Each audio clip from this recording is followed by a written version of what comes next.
In the quiet suburb of College Park, Georgia, the mornings usually began the same way.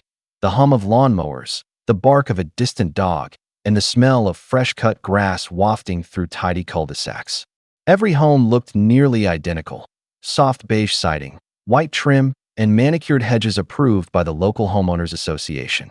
It was a neighborhood built on order, where small rebellions often went unnoticed until they touched property lines. And property lines, in this neighborhood, meant everything. For nearly 8 years, Melanie Porter had lived in her brick ranch on Suncrest Court. She loved her home, her patch of land, and the sense of stability it gave her after years of renting apartments. The HOA, though strict, had mostly stayed out of her way.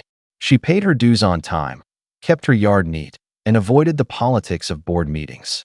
That peace was about to shatter in a way she could never have imagined. It started innocently, almost too quietly to notice.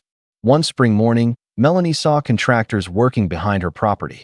They were installing a new fence, sleek, pressure-treated wood, perfectly level and freshly stained. At first, she thought the HOA had finally decided to replace the old, weathered one that separated her lot from the shared greenbelt. It seemed harmless, even thoughtful. But then, as she stood at her kitchen window with her coffee, something didn't look right. The new fence seemed closer. She walked out to the backyard, her slippers brushing the dew-covered grass, and paced toward the edge of her property. The new posts didn't line up with the old ones. The space between her back patio and the fence felt smaller. The air felt tighter. She crouched down, squinting at where the fence used to stand. Faint patches of lighter grass marking where the old posts had been. It wasn't her imagination. The fence had been moved inward, closer to her house, by about a foot, 75 feet long. That might not sound like much, but for Melanie, it meant a full strip of land.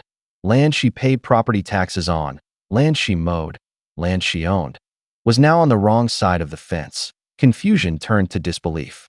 She hadn't been notified. No email, no letter, no notice pinned to her door. No one from the HOA had said a word. Her backyard had been quietly rewritten while she slept. Over the next few days, she tried to find out what had happened. She left messages with the HOA office. She sent emails to the property manager. No one responded. When she finally reached someone, they brushed her off, saying the fence had been realigned for uniformity with neighboring lots. Uniformity, that single word sparked a slow, simmering anger inside her. Melanie wasn't the type to make a scene, but she was meticulous, and when something didn't make sense, she dug until she found the truth. So she went digging. Literally and legally. She pulled her property deed, old survey maps, and the most recent plat from the county records. It was all there in black and white. Her property line extended exactly to where the old fence had stood, 75 feet across. The new fence cut off a strip averaging 1 foot deep, running the entire length of her yard. That was roughly 75 square feet of land. Her land that it didn't take a law degree to realize what had happened. The HOA, in their pursuit of uniformity, had approved a project that effectively took a slice of her property without permission. For a few nights, Melanie barely slept. She replayed the facts over and over in her mind. The missing notices, the vague justification, the unreturned calls. Each unanswered question felt heavier than the last. It wasn't about the space anymore. It was about control. About what could happen if she let this slide. By the end of that week, she made a decision. She wasn't going to argue about it anymore. She wasn't going to wait for approval. She was going to take her property back. Saturday morning arrived hot and humid, the kind of Georgia morning where the air clings to your skin.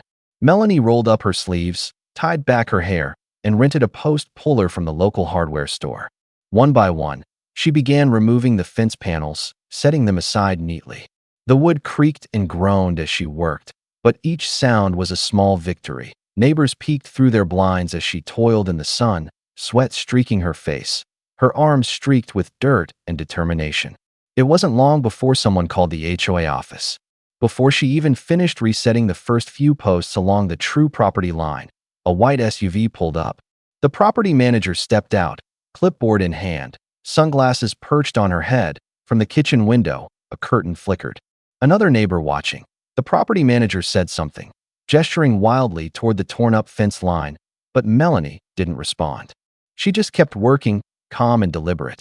If they wanted her attention, they could put it in writing. By evening, the fence stood again, exactly where it belonged, flush with the surveyed property line, every board secure and straight.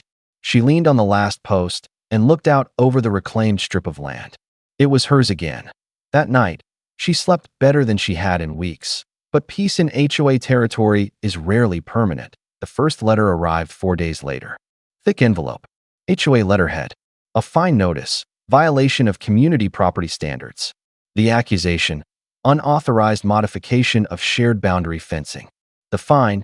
$2,800. Due within 30 days. Failure to pay would result in a lien against her property. Melanie read it twice, her hands trembling slightly. She had followed every rule in the book, used her own materials, and even double-checked county maps before moving the fence. But in the eyes of the HOA, her act of reclaiming her land was defiance, and defiance had a price. She laid the letter on the table, the paper heavy with threat. The air felt colder now, the hum of suburbia quieter than usual, as if the entire neighborhood was holding its breath, waiting to see what she'd do next. The HOA had drawn their line in the sand, or rather, in her backyard. But Melanie wasn't done fighting. Not yet. The morning after the letter arrived, the neighborhood felt different. The air seemed heavier, thick with the invisible weight of gossip and silent judgment. College Park had always been a place where people smiled politely while keeping mental tallies of each other's mistakes. Now, Melanie Porter's name was on everyone's tongue, the woman who moved the fence, the troublemaker, the one who thought she could go against the HOA. Melanie placed the fine notice on her kitchen counter, next to a neat stack of property documents. Her home had become a war room, manila folders, rolled-up plats, and county records spread out like battle plans. Every detail mattered now. She reread the letter until she could quote it from memory. The fine wasn't for trespass or damage. It was for unauthorized alteration of HOA-maintained property. But the fence wasn't HOA property. It was on her land, proven by a county-verified survey. The HOA's accusation was built on assumption and arrogance. They believed authority equaled ownership.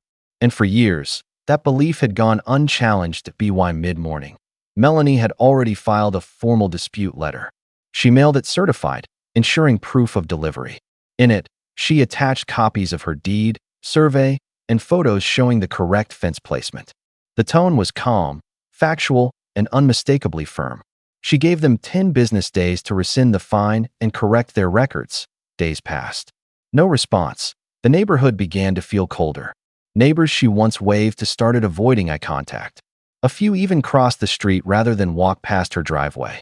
She could feel the unspoken disapproval, the shared fear of what happens when someone stands up to the board. HOA power thrived on conformity, and she had just become the cautionary tale.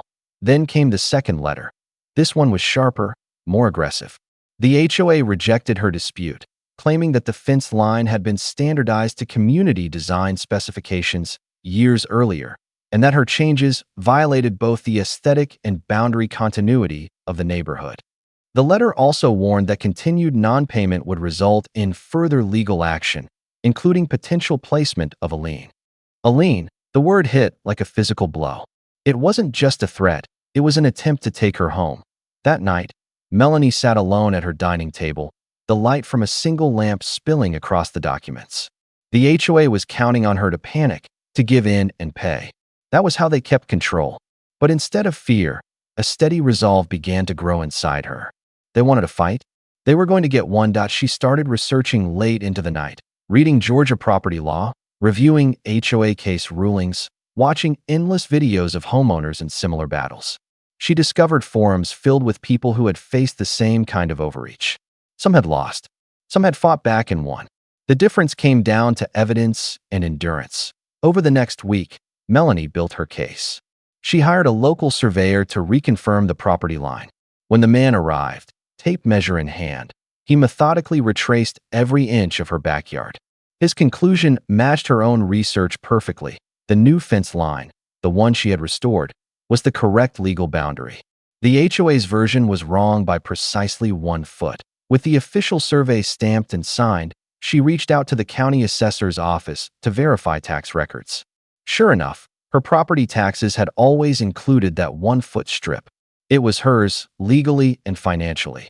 Armed with proof, Melanie prepared a response package, certified survey results, official tax maps, timestamped photos, and a calm but pointed letter demanding that the HOA not only withdraw the fine, but also issue a written apology and correction to all community records.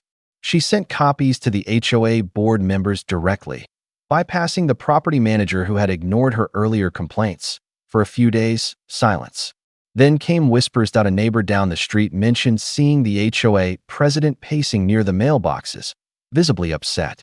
Another neighbor, one of the few who still spoke to Melanie, quietly told her that the board had called an emergency meeting. They didn't like being challenged. They especially didn't like being challenged with evidence. The following week, a notice appeared in everyone's mailbox, reminder of HOA fence policy compliance. It was a thinly veiled response, a public shaming disguised as an announcement. But Melanie noticed something else. At the bottom, in small print, it said, "Pending legal review." The HOA was hesitating. Still, the fine remained on record, and the clock was ticking toward the payment deadline. Melanie knew that even if she ignored it, the board could push the lien process forward. So she went one step further. She contacted a local real estate attorney who specialized in HOA disputes. When she explained the situation and showed the paperwork, he didn't seem surprised. He'd seen it before, boards that blurred the line between governance and intimidation. The attorney drafted a formal cease and desist notice, citing property encroachment, harassment, and potential defamation if the HOA continued making public claims about unauthorized alterations. The letter was clear. If the fine wasn't withdrawn within 10 business days, Melanie would file a civil complaint. That night, as she stood in her backyard, she looked at the fence again, tall, straight, exactly where it belonged. Behind it lay the shared greenbelt, silent and still. The moonlight caught the edges of the wood, casting sharp shadows across the grass. It was just a fence, and yet it had become the symbol of everything wrong with the system she was trapped in, a system that claimed to protect property values, but really protected control. 10 days later, a certified letter arrived. The envelope was thinner this time. The HOA had temporarily suspended her fine pending further review. No apology, no admission of fault, but it was a small victory nonetheless. For a brief moment, she allowed herself to breathe, but the calm didn't last. Within a week, an email leaked from one of the HOA board members. It was a private message sent to the rest of the board, but screenshots found their way to Melanie's inbox, courtesy of a sympathetic neighbor. The email described her as a disruptive homeowner creating tension in the community and proposed that the board pursue stricter enforcement to make an example of non-compliant residents. They weren't backing down. They were escalating. And if the board wanted a public fight, Melanie was ready to bring the truth to light. The fence battle had started as a mistake. Now it was about power, reputation, and justice. And she was done playing by their quiet, polite rules. The morning sun rose quietly over College Park, its golden light slipping through the cracks of drawn curtains and polished windows. But behind one set of blinds, in the modest brick ranch on Suncrest Court, tension hung in the air like humidity before a storm. The HOA might have expected Melanie Porter to fold under pressure. What they didn't expect was for her to fight harder. Why now? The story had spread across the neighborhood like wildfire. Everyone knew about the fence, the fine, and the battle lines that had been drawn. For some, Melanie had become a symbol of defiance, the homeowner brave enough to stand up to the board. For others, she was a nuisance, a neighbor making trouble in what was supposed to be a peaceful community. Either way, she had their attention. When the email leak surfaced, everything changed. It wasn't just about a property dispute anymore. It was about the lengths the HOA was willing to go to protect its power. The email's words, "Make an example of non-compliant residents," were chillingly clear. They were planning to intimidate her, and by extension, anyone who dared question them again. That Melanie's attorney had seen enough. The next day, he sent a formal complaint to the Georgia Department of Community Affairs, outlining the HOA's potential abuse of authority and the intimidation tactics described in the leaked correspondence. He also included the verified property survey, tax records, and copies of the HOA's own contradictory statements. The letter was professional but firm, citing multiple violations of state property and HOA governance laws, For the first time, the power dynamic shifted. The HOA board held an emergency meeting at the community clubhouse the following week. The parking lot filled quickly, more cars than anyone had seen for a board meeting in years. Neighbors came out not just for curiosity, but because they sensed something bigger was unfolding. People were starting to question what else the HOA might be hiding. Melanie arrived quietly, documents in hand. She wasn't there to make a scene. She was there to listen. Inside, the tension was palpable. The board members sat at a long folding table, their faces tight with unease. The HOA president, a woman named Cynthia Reeves, opened the meeting by addressing ongoing compliance issues. But before she could finish, murmurs began spreading through the crowd. Someone asked about the fence. Someone else mentioned the leaked email. Soon the quiet muttering turned into a wave of pointed questions. Cynthia tried to regain control, insisting that the situation was being handled internally. But it was too late. The residents wanted transparency. For years, they had accepted every rule, every fine, every unexplained fee. And now, with one small property dispute, the cracks in the system were showing. Melanie didn't speak publicly that night. She didn't need to. The documents she'd provided to the state had already begun circulating among residents, shared discreetly through email and neighborhood group chats. Proof of the HOA's overreach was now public knowledge. 2 days later, a letter arrived. This one didn't come from the HOA. It came from the law firm representing them. The letter stated that the HOA was considering placing a lien for unpaid fines and legal fees associated with noncompliance. They claimed she owed not just the original $2,800, but an additional $900 in administrative and legal processing costs. The gloves were off. For a few moments, Melanie sat in silence, staring at the paper. It was absurd, and it was exactly what she had expected. She took a deep breath, then called her attorney. He didn't hesitate. He filed a formal demand letter warning the HOA of a potential countersuit for property encroachment, harassment, and defamation if the lien process continued. The letter was direct, backed by statutes and documentation that left no room for interpretation. And then came the part the HOA hadn't planned for. The media.it started with a small local newspaper, The Son of College Park, which picked up the story under the headline, "Fence Battle. Homeowner reclaims her land. HOA slaps huge fine." Within days, it spread across social media. People across Georgia, and then across the country, began sharing the article, outraged by the HOA's behavior. Comments flooded in from other homeowners who had faced similar struggles. The HOA, once comfortable operating in silence, was suddenly under public scrutiny. Their phones rang nonstop. Their inboxes filled with complaints, questions, and even threats from angry residents. The story had gone viral. Cynthia Reeves called for another emergency meeting, but this time, few people showed up. The board's credibility was unraveling. Even some of the members quietly began distancing themselves, privately expressing regret for how the situation had been handled. That a week later, a final letter arrived in Melanie's mailbox. The envelope was thin, almost apologetic. Inside was a single-page statement from the HOA board. The fine had been rescinded in full. The lien was no longer being pursued. The HOA had decided, in the interest of community harmony, to close the matter permanently. There was no apology, no admission of guilt, but there didn't need to be. The silence said enough. Melanie stood in her backyard that evening, looking at the fence once again. It stood tall and straight, exactly where it belonged, on her property, not theirs. The same 75-foot stretch of wood that had sparked a battle now represented something bigger. It wasn't just about the fence. It was about boundaries, not just physical ones, but personal ones. About the line between authority and abuse, between compliance and courage. The HOA had learned that a homeowner who knows her rights can't be easily bullied. And the neighborhood, once content to look the other way, had learned that silence only feeds control. In the weeks that followed, the story continued to circulate online, shared under titles like "Woman Outsmarts HOA and Wins Back Her Land," and "Georgia Homeowner Beats HOA at Their Own Game."